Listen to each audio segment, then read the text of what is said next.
Real fake, real fake, real fake, real fake news.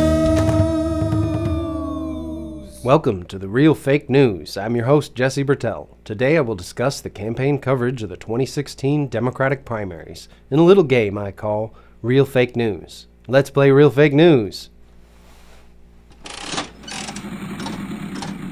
In real news, Hillary Clinton won California, or as the Washington Post put it, the day before the primary. Hillary Clinton just clinched the Democratic nomination. Here's the math behind it. Did she really?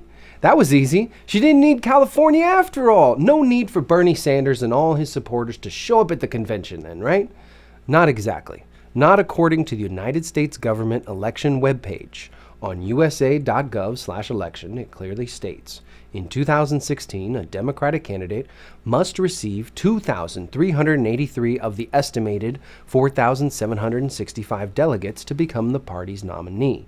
Each party also has some unpledged delegates, or superdelegates. These delegates are not bound to a specific candidate heading into the national convention. So to simplify, 2,383 is the magic number, pledged or unpledged, but the unpledged don't vote until the convention. Okay, I hate math, but here we go. 2,383 for the nomination. Hillary Clinton has 2,219. Subtract, and you get 164 pledged or unpledged delegates needed to clinch the nomination. But what about the superdelegates? So again, superdelegates aren't counted until they vote. They start voting on July 25th and finish on July 28th at the Democratic Convention in Philadelphia, meaning that no one has won the nomination yet and no one will before the convention. As Bernie Sanders said, this is going to be a brokered or contested convention. This is important to note because Bernie Sanders has successfully challenged the establishment. Will he flip hundreds of superdelegates in his favor? Don't worry, the AP took it upon themselves to personally make sure that 571 of Clinton's superdelegates would remain by her side unequivocally. The Washington Post reported, the AP surveyed all 714 superdelegates repeatedly in the past 7 months, and only 95 remained publicly uncommitted. Will Bernie Sanders win the nomination? Apparently the media and President Obama have already decided that he won't. For more than a year now, across thousands of miles in all 50 states, tens of millions of Americans have made their voices heard. Today, I just want to add mine. I want to congratulate Hillary Clinton on making history as the presumptive Democratic nominee for President of the United States. Obama announced his endorsement for Hillary Clinton shortly after meeting with Bernie Sanders. Ouch. Let's play again. In fake news, Clinton only won in California because of voter suppression and election fraud, much like what was reported in Massachusetts, Arizona, New York, and most of the other states where Clinton supposedly won. According to the U.S. Daily Politics, Sanders could have won California, but 2/3 of his votes aren't counted. Even the LA Times accidentally covered this fake news, reporting 2.5 million votes haven't been counted in California. In addition to that, people in California, as in other states, are reporting election machines that won't allow them to vote for the candidate they chose. Here's something you won't see in the real news.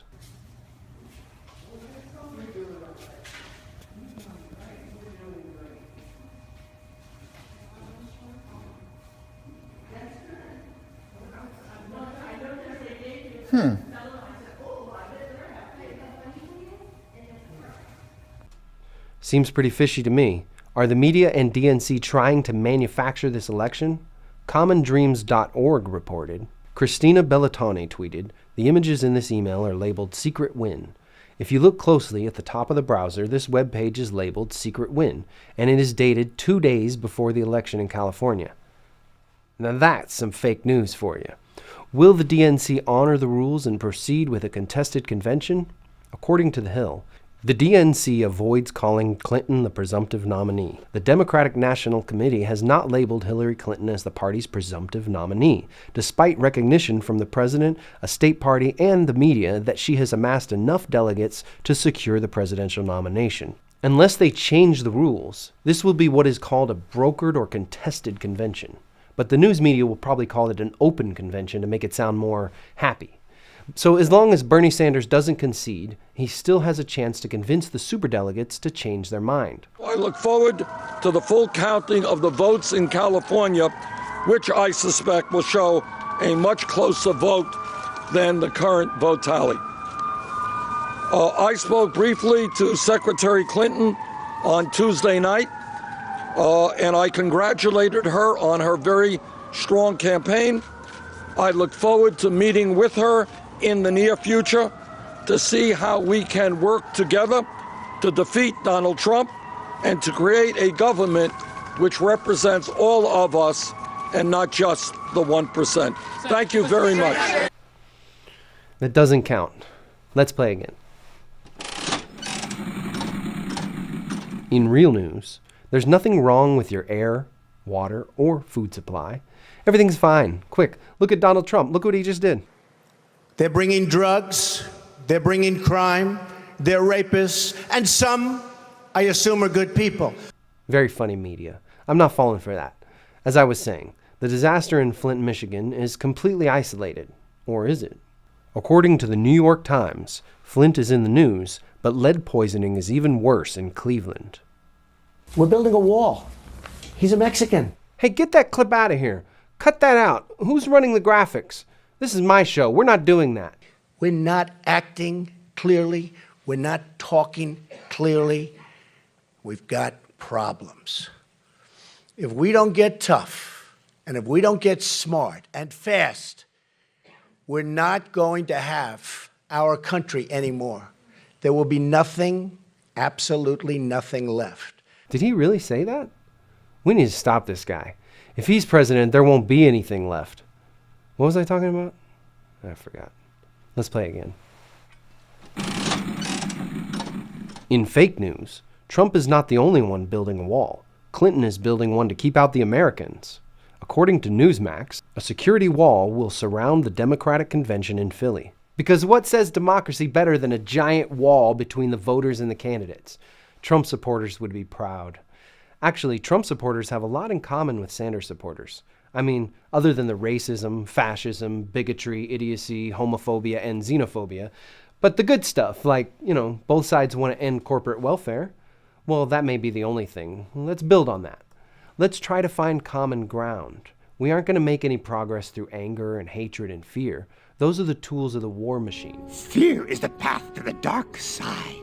Fear leads to anger. Anger leads to hate. Hate leads to suffering. The media constantly reminds us of so many things to be afraid of that we eventually compartmentalize those fears until the only fear left is the fear of speaking up. People like Trump only exist when people vote out of fear and not out of conscience. Democracy Now! Interviewed Jill Stein about the politics of fear. This politics of fear has actually delivered everything we were afraid of. All the reasons you were told you had to vote for the lesser evil because you didn't want the massive Wall Street bailouts, the offshoring of our jobs, the meltdown of the climate, the endless expanding wars, the attack on immigrants, all that we've gotten by the droves because we allowed ourselves to be silenced. Silence is not what democracy needs. Right now we have an election where even the supporters of Hillary Clinton, the majority don't support Hillary. They just oppose Donald Trump.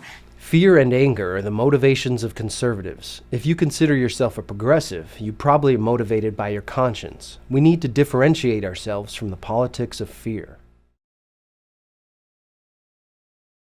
The flames of fear and anger are very difficult to extinguish once they have been ignited. If you were waiting for Sanders to turn into Superman or Jesus, wake up. He's a human being, flawed as we all are. There are going to be times when you don't agree with everything that he says and does. That doesn't mean he's betraying you or the movement. The important thing is that he has already effectively challenged the establishment, and he's going to keep challenging them, just as he has for his entire political career. Regardless of what happens next, let's use this momentum to occupy every aspect of public life and pull it back to the center, and maybe even a bit more to the left, if that's not asking too much. Let's infiltrate school boards and state offices. Let's put burners in Congress and the legislature and Wall Street so we can continue this movement from all sides. As a species, we are going to need to drastically rethink our way of life to escape this parasitic behavior of consume and destroy. The old ways of thinking are no longer sustainable, and if we don't fix it, things will only continue to get worse. Let's follow Bernie's lead and take this fight all the way to the convention. If millions of people show up to Philadelphia, the political revolution will be unstoppable. Join us July 25th through 28th as we provide daily coverage of the Democratic National Convention in Philly. This coverage will lead up to a documentary about the political revolution. We are going to need a media revolution to cover this political revolution. And that's the real fake news. Thanks for watching, and please subscribe to the channel. Real fake, real fake, real fake, real fake news. The Real Fake News is brought to you in part by the generous support of viewers like you. If you like this program and would like to see more programs like these, please show your support by clicking on the support button in the Walking Eye TV channel on YouTube and donating any amount. Another way you can contribute to the show and help fund our documentary is to click on the link for our Film the Revolution in Philly fundraiser. I would like to thank my volunteer crew in Los Angeles, Ankur Patel, Scott Glasser, and Hector Zamora, and members of my Philadelphia crew, Flora Susili, Lee Hobart, James Waltz, and Rich Haber, for helping make this show possible.